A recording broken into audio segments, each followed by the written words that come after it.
The complex was built by the Wadia-owned real estate company Bombay Realty. On the face of it, this tussle began because the building management run by the Wadia family cut water supply to homes in the complex.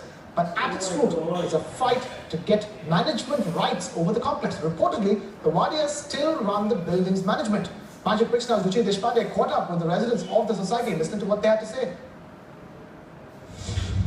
Of June, he has terminated all the service providers who were managing the building and has been consistently reducing the water supply.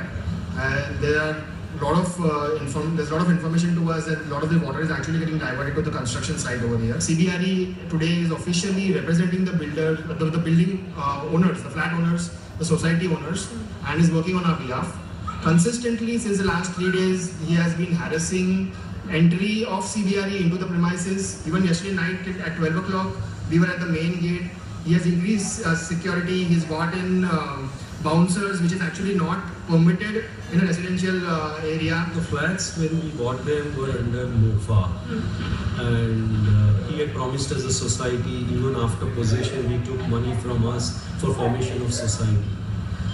The builder never formed a society, so we went and formed a society under non-cooperation of the builder. Even before he had handed us possession, he has filed some document named as Deed of Declaration in September 2011, 1 month before he gave us possession, which he never disclosed to us, because even at the time of giving us possession, he has taken money for formation of society and given us an official receipt. All the FSI, because of the upcoming monorail, he wants that extra incremental FSI which runs into 500 to 1,000 crores for his benefit, robbing the residents of what is rightfully theirs under MOFA. Have you approached the developer? If not the developer, the police? How are you tackling this? The water has been stopped.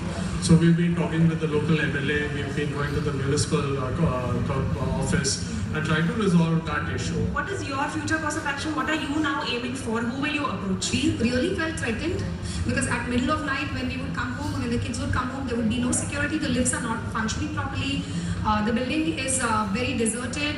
So first thing what we would like to do is we would like to secure our security, we would like to live a peaceful life. We have approached the BMC, we have approached the police, we have approached the corporation, corporator, whoever we can, requesting nicely that we should be allowed to live our life